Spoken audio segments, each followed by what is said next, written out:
भारत के सरिस्का नामक जंगल में बादल नाम का एक गुस्सैल शेर रहता था। एक दिन सुबह से कुछ नहीं खाया, शाम होने को है, चलकर कुछ शिकार कर लेता हूँ, जिससे रात का जुगाड़ हो जाएगा। शेर थोड़ी दूर ही चला था। उसने देखा कि एक ताजी चमड़ी वाला हिरण हरी घास खा रहा था। वह रुका और सोचने लगा, इस ताजा चमड़ी वाले हिरण को देखकर तो मेरे मुंह में पानी आ गया। इसे खाकर तो मेरी कई दिनों की भूख मर जाएगी। वीडियो में आगे बढ़ने से पहले वीडियो को लाइक कर चैनल को सब्सक्राइब और बेल आइकन दबाएं। और अपने इन्हीं गलत इरादों के साथ शेर हल्के हल्के कदमों से हिरण की ओर बढ़ता जाता है। घास खाते हुए हिरण को जब कदमों की आहट महसूस होती है तो वह भागना शुरू कर देता है।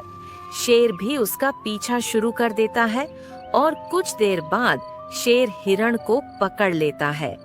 हिरण प्रार्थना करता है, मुझे छोड़ दो, मेरी माँ घर पर मेरा इंतजार कर रही है।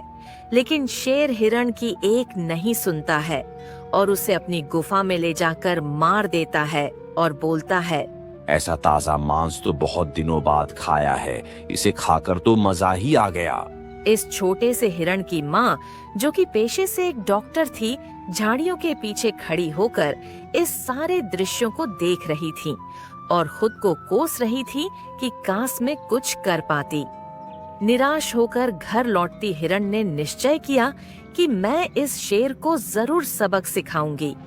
काफी दिनों बाद शेर की तबीयत अचानक बिगड़ जाती है।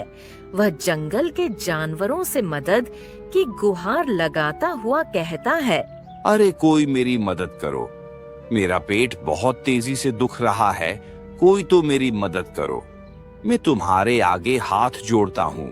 शेर की बातें सुनकर जंगल का सबसे बुजुर्ग सदस्य हाथी बोलता है, इस जंगल की सभी प्रकार की औषधियों की जानकारी तो केवल हिरण को है, वही तुम्हारी मदद कर सकती है।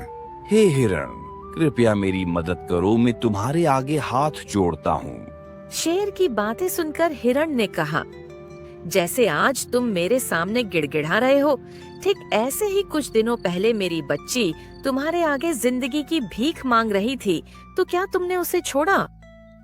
नहीं ना, तो फिर आज क्यों मदद की भीख मांग रहे हो? इतना सुनकर शेर ने अपना मुंह शर्म से झुका लिया। लेकिन शेर की दयनीय स्थिति देखकर हिरण बोली कि हम तुम्हारी तरह इतने निर्दयी भी नहीं हैं कि मुसीबत के समय किसी की सहायता न करे।